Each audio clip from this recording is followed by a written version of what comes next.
Praise the lord, ઈશ્વરનો આભાર માનતા આ ફરીની વાર આજના દિવસની શરૂઆત પણ પ્રભુના વચન અને મનન દ્વારા કરીએ. ત્યાર પછી તે અપરાધી ઠરાવાયો એ જોઈને તેને પરસ્વાધીન કરનાર યહૂદાને પશ્ચાતાપ થયો ને પેલા 30 રૂપિયા મુખ્ય યાજકોની તથા વડીલોની પાસે પાછા લાવીને કહ્યું કે નીર અપરાધી લોભી પરસ્વાધીન કર્યાથી મેં પાપ કર્યું છે. ત્યારે તેઓએ તેને કહ્યું કે તેમાં અમારે શું, તે તું જાણે.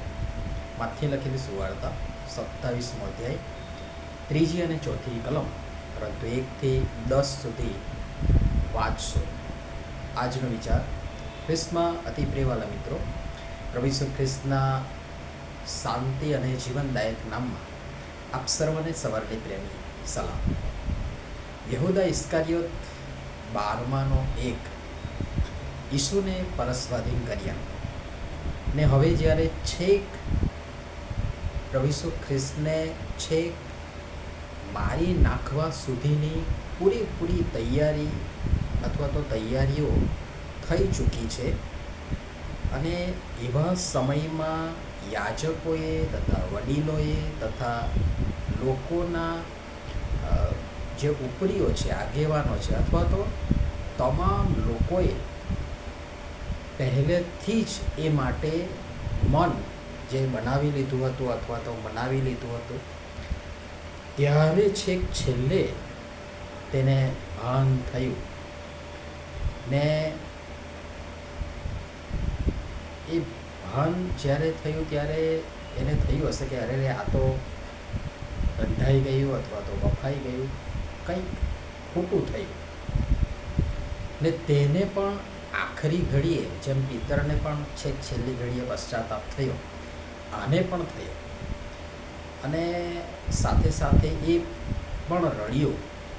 પણ પશ્ચાતાપ થયા બાદ એ ઈસુ કે જેમની સાથે તે આટલા વર્ષો સુધી કે આટલો બધો વખત રહ્યો, જોયું, જાણ્યું, અનુભવ્યું, સાંભળ્યું, છતાં તે તેમને ઓળખી કે સમજી ન શક્યો અને દગો દીધો.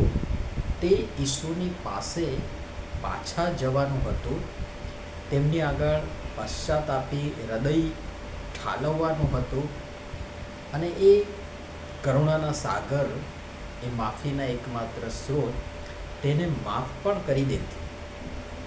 કિંતુ પશ્ચાતાપ પછી ત્યાર પછી પણ તે ફરીથી ખોટી પસંદગી તેણે કરી અથવા તો ખોટી જગ્યાએ, ખોટા ટ્રેક પર તે દોડ્યો અથવા ચાલ્યો અથવા ગયો, ખોટી જગ્યાએ ગયો ને પેલાઓએ તો હાથ ઊંચા કરી દીધા, કપડાં ખંખેરી નાખ્યા કે ભાઈ હવે કંઈ ન થઈ શકે અથવા તો કંઈ નહીં થાય, એ તું જાણે ને તારું કામ જાણે.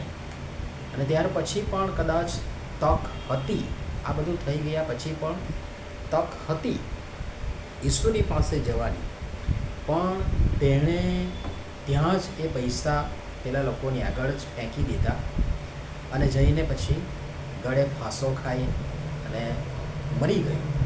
કેવો મોટો નાશ!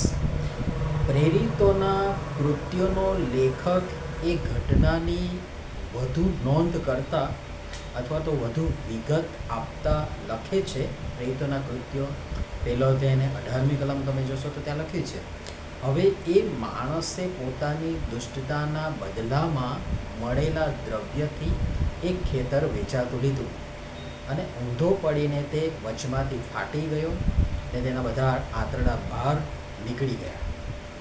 એ લોહીનું ખેતર. ઘણી બધી વખત હું ને તમે ઈસુને પરસ્વાધીન કરીએ છીએ, કેટલીય વાર જાણતા અજાણતા અને કેટલીક વાર જાણી જોઈને પોતાના પ્રતિસ્પર્ધીને પાડી નાખવા, ઉપર આવવા, આગળ વધવા, બીજાનું છીનવી લેવા, પડાવી લેવા, જાત જાતના તરકટ કરી અથવા તો રચી, છળ, કપટ, પ્રપંચ, દુષ્ટતા, દુષ્ટાચાર, પાપાચાર, દુરાચાર, આચરી આપણે વિવિધ રીતે નિર્દોષ રક્ત વેડવામાં નિમિત્ત બનીએ છીએ અને જે તે વ્યક્તિનો હક ડૂબાવી છીનવી લઈ પોતે તેના પર કબજો કે આધિપત્ય સ્થાપવા હથકંડા અપનાવીએ છીએ.